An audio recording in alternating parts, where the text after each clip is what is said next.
وتيجي اهي. بص اهي بتروح وتيجي. الفشه التانيه اللي مزوقه ميه ديت مؤاخذه تيجي تعملها كروت ما تفتنيش معاك، يعني مش هتتني معاك خالص، هتلاقي ايه قفشه كروت حته مسطره كروت. السلام عليكم ورحمه الله وبركاته. ازيكم يا جماعه، عاملين ايه؟ كل سنه وانتم طيبين. خلاص يا هاني كده 10 ايام، فاضل 10 ايام ولا 15 يوم على العيد الكبير. وطبعا الاكله ديت اللي هي تعالى محمد وريني كروت. دي فشه اهي، دي فشه كندوزه اهي، واخد بالك؟ وده لسان، ده اللسان اهو، ودي لحمه الراس بتاعته، واخد بالك؟ وده طحال، طحال كندوز. في هنا برضه في الفشه الضاني، دي فشه ضاني اهي، الزور الصغير ده بتاع الخروف ضاني، دي الفشه بتاعت الخروف يعني. جايين اعرفكم كروت ايه، شويه حاجات كروت وشويه معلومات كده عليها، عشان برضه اللي عاوز يشتري وما بيعرفش في الحاجات ديت نعلمه مثلا يعرف يشتري ازاي عشان ما حدش يضحك عليه والكلام ده كله. دي اول حاجه، بسم الله الرحمن الرحيم. دي فشه كندوزه، دي فشه كندوز. دي ممكن ايه، انت مثلا تروح عند واحد شاف الزور دوت، الزور ده على بعضه بتاع عجل، الفشه دي كلها كده بتاعت عجل. الزور ده يطلع له مثلا كام؟ 3 كيلو، 3 كيلو ونص، 4 كيلو بالكتير قوي. ممكن انت تروح عند جزار ولا اي حد تشتري من عنده الحاجات ديت، تلاقي الزور ده تيجي 10 كيلو. ليه بقى؟ مش حلو كده، ال 10 كيلو ده ما بقاش حلو. بيبقى ماله بقى؟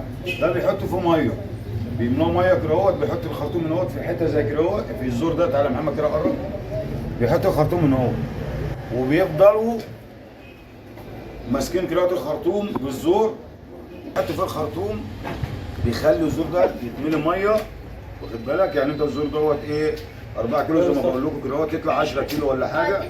فانت حرام، انت خلي بالك، انت تعرف ازاي بقى ان الزور فيه ميه ولا لا؟ بص امسك الحته، بص يا محمد بقى، خلي ايدك كده، شايف الفشانه في ده عامله ازاي؟ بتروح وتيجي اهي، بص اهي بتروح وتيجي. الفشه التانيه اللي مزوقه ميه ديت مؤاخذه تيجي تعملها كروت ما تفتنيش معاك، يعني مش هتتني معاك خالص، هتلاقي ايه قفشه كروت حته مسطره كروت اكنك ماسك مسطره.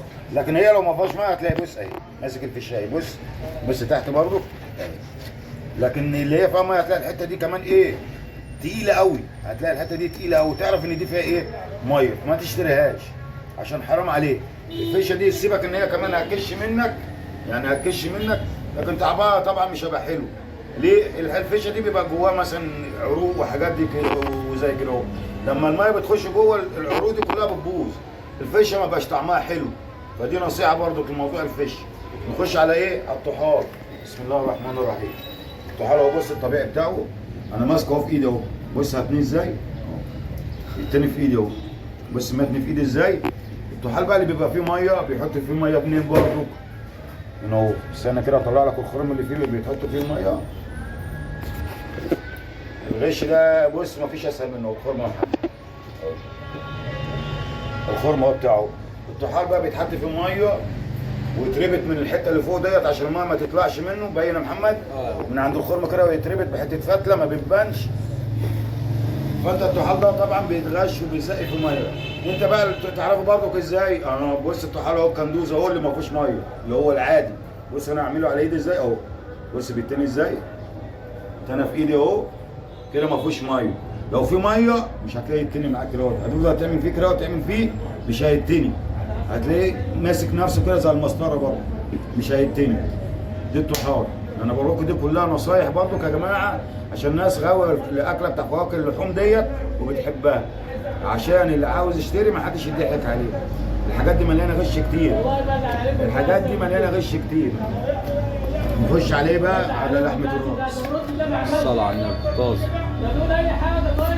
واخد بالك؟ فاحنا دلوقتي نخش على لحمه الراس. لحمه الراس دي نادر يعني ان انت تلاقي حد بيغش فيها يعني او بيزق فيها، عشان دي بيبان فيها جامد طبعا. اللحمه ما ينفعش يتزق فيها يعني. بس انا قلت ايه اعرفك برضك انت ايه نوع اللحمه اللي انت بتشتريها. دي لحمه راس كندوز، دي لحمه راس كندوز. ده الصدر، ده الحته دي اسمها الصدر، ده اللي هي الجنب بتاع لحمه الراس، احنا مسمينه جنب، اللي هي صدر الجنب بتاع الراس، واخد بالك؟ دي بيبقى فيها حتت لحمه كتير اهي طبعا زي ما انت شايف. ومثلا انت شايف اللسان دوت ابيض على اسود، مش بايظ ولا حاجه، ده مش بايظ، دي طبيعته. وكده كده انت لما بتسلقه وبتقشر القشره ديت ما بتلاقيش السواد ده كله خالص. اللسان ده مش بايظ، هو بيبقى لونه كده، اللون بتاعه الطبيعي كده. وده الجنب التاني طبعا، الجناب دي بيبقى فيها الجوهره اللي هي العين اهي، دي مكان العين احنا شايلينها عشان الناس بتقرف منها الحته دي اهي، واخد بالك اهي. دي مكان الايه العين. دي شويه برضو ايه حاجات كنا نعرفكم فيها. في نقطه صغيره برضو بعرفها لكم. في فشه مثلا، انت شايف الفشه دي لونها ايه؟ ورده ايه بالصلاه على النبي، واخد بالك؟ في فشه تانية بتلاقيها محمره جامد. انا برضو عامل لكم فيديوهات عليها وجايب لكم الفشه البايظه ديت بتعرفها ازاي. يعني عندك الفيديوهات ازاي تعرف الفشه البايظه من الفشه السليمه دي عندك، وازاي تعرف الفشه اللي فيها ميه وما فيهاش ميه، وزي لكم فشه برضو عشان تعرفوا ايه ازاي تعرفوا دي من دي. والطحال برضو جايب لكم طحال وعامل لكم على القناه بتاعتي، قناه هاشم الجزار. اي معلومه عن فواكه اللحوم هتلاقيها عندكم. انت في فشه زي دي بتبقى حمراء دم، بيبقى لونها احمر قوي، حمار جامد قوي. ده الحمار الجامد دوت ما تشتروش. دي بتبقى فشه ايه عيانه.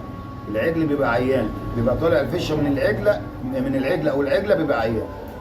دي شويه نصائح برضه قلنا لكم بمناسبه العيد الكبير، وكل سنه وانتم طيبين. وما تنسوش تشتركوا في القناه وتصلوا على النبي، واهم حاجه تصلوا على النبي اهم من الاشتراك في القناه. وكل سنه وانتم طيبين، والسلام عليكم ورحمه الله وبركاته.